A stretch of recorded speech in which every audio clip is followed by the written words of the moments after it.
Hello ಸ್ನೇಹಿತರೆ, ಹೇಗಿದ್ದೀರಾ ಎಲ್ರು? ನೀವು ನೋಡ್ತಾ ಇದ್ದೀರಾ ನಮ್ಮ ಮಾಹಿತಿ ಕೇಂದ್ರ ಯೂಟ್ಯೂಬ್ ಚಾನೆಲ್ ಅನ್ನ. ಸ್ನೇಹಿತರೆ, LPG ಬಳಕೆದಾರರಿಗೆ ಇದೀಗ ಬಿಗ್ ರಿಲೀಫ್ ನೀಡುವ ಸುದ್ದಿ ಇದೆ. ಇನ್ಮುಂದೆ ನಿಮ್ಗೆ LPG ಗ್ಯಾಸ್ ಸಿಲಿಂಡರ್ ಅನ್ನ ಖರೀದಿ ಮಾಡುವುದು ಬಹಳಷ್ಟು ಸುಲಭ. ಹಾಗಿದ್ರೆ ಏನು ಈ ಗುಡ್ ನ್ಯೂಸ್ ಅಂತ ತಿಳಿಯಲು ವಿಡಿಯೋವನ್ನ ಕಂಪ್ಲೀಟ್ ಆಗಿ ನೋಡಿ. LPG ಗ್ಯಾಸ್ ಸಿಲಿಂಡರ್ ವಿತರಣೆಯಲ್ಲಿ ವಿಳಂಬದಿಂದ ಬೇಸತ್ತಿರುವಂತಹ ಕೋಟ್ಯಂತರ ಗ್ರಾಹಕರಿಗೆ ಇದೀಗ ಕೇಂದ್ರ ಸರ್ಕಾರವು ಭಾರೀ ಸಿಹಿ ಸುದ್ದಿಯೊಂದನ್ನು ನೀಡಿದೆ. ಪೆಟ್ರೋಲಿಯಂ ಮತ್ತು ನೈಸರ್ಗಿಕ ಅನಿಲ ನಿಯಂತ್ರಣ ಮಂಡಳಿ ಹೊಸದಾಗಿ ಜಾರಿಗೊಳಿಸಲು ಪ್ರಸ್ತಾಪಿಸಿರುವಂತಹ ಮಹತ್ವದ ಯೋಜನೆಯಡಿ ಗ್ಯಾಸ್ ಸಿಲಿಂಡರ್ ಬುಕ್ಕಿಂಗ್ ಮಾಡಿದ 24 ಗಂಟೆಗಳ ಒಳಗಡೆ ವಿತರಣೆಯನ್ನ ಇದೀಗ ಕಡ್ಡಾಯ ಮಾಡಿದೆ.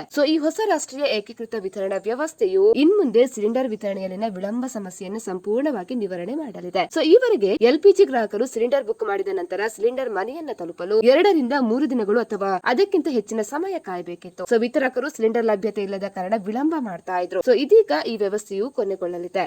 ಹೊಸ inter operable service delivery framework ಅಡಿಯಲ್ಲಿ ಪ್ರಮುಖ ಬದಲಾವಣೆಗಳನ್ನು ಇದೀಗ ಮಾಡಲಾಗಿದೆ. ಇದರಿಂದಾಗಿ ಗ್ರಾಹಕರು ಗ್ಯಾಸ್ ಸಿಲಿಂಡರ್ ಬುಕ್ ಮಾಡಿದ ಕ್ಷಣದಿಂದ 24 ಗಂಟೆಗಳ ಒಳಗಡೆ ಸಿಲಿಂಡರ್ ಅನ್ನ ನೀವು ವಿತರಿಸಲು ಬ್ಯಾಂಕ್ ಗಳಿಗೆ ಕಡ್ಡಾಯ ಮಾಡಲಾಗಿದೆ. ಅಂದ್ರೆ ತೈಲ ಮಾರುಕಟ್ಟೆ ಕಂಪನಿಗಳು OMC ಗಳು ಕಡ್ಡಾಯ ಮಾಡಲಾಗಿರುವಂತದ್ದು. ಒಂದು ವೇಳೆ ನಿಮ್ಮ ಪ್ರಾಥಮಿಕ ವಿತರಕರು 24 ಗಂಟೆಯೊಳಗಡೆ ಸಿಲಿಂಡರ್ ಅನ್ನ ತಲುಪಿಸಲು ಸಾಧ್ಯವಾಗದಿದ್ರೆ ಆಟೋಮೆಟಿಕ್ ಆಗಿ ಆ ಪ್ರದೇಶದಲ್ಲಿರುವ ಅದೇ ಕಂಪನಿಯ ಬೇರೆ ವಿತರಕರು ಈ ವಿತರಣೆಯನ್ನ ಕೈಗೊಳ್ತಾರೆ. ವಿತರಕರ ಬಳಿ ಸಿಲಿಂಡರ್ ಸ್ಟಾಕ್ ಕೊರತೆ ಇದ್ರು ಅಥವಾ ಕೆಲಸದ ಒತ್ತಡ ಇದ್ರು ಗ್ರಾಹಕರು ಕಾಯುವ ಅಗತ್ಯ ಇರುವುದಿಲ್ಲ. ಪಕ್ಕದ ಡೀಲರ್ಶಿಪ್ ಮೂಲಕ ನಿಮಗೆ ಬೇಗನೆ ಸಿಲಿಂಡರ್ ತಲುಪುತ್ತದೆ. ಈ ಯೋಜನೆಯು ದೇಶದ ಅಂದಾಜು 330 ಮಿಲಿಯನ್ LPG ಗ್ರಾಹಕರಿಗೆ ತ್ವರಿತ, ಸುಗಮ ಮತ್ತು ಪರಿಣಾಮಕಾರಿ ಸೇವೆಯನ್ನು ಒದಗಿಸುವ ಗುರಿಯನ್ನು ಹೊಂದಿದೆ. ಸ್ನೇಹಿತರೆ, ಈ ಮಾಹಿತಿ ನಿಮಗೆ ಇಷ್ಟ ಆದಲ್ಲಿ ವಿಡಿಯೋಗೊಂದು ಲೈಕ್ ಅನ್ನು ಕೊಡಿ. ಅದೇ ರೀತಿ ಮತ್ತಷ್ಟು ಅಪ್ಡೇಟ್ ಗಾಗಿ ನಮ್ಮ ಚಾನೆಲ್ ಅನ್ನು ಕೂಡ ನೀವು ಸಬ್ಸ್ಕ್ರೈಬ್ ಮಾಡ್ಕೊಳ್ಳಿ.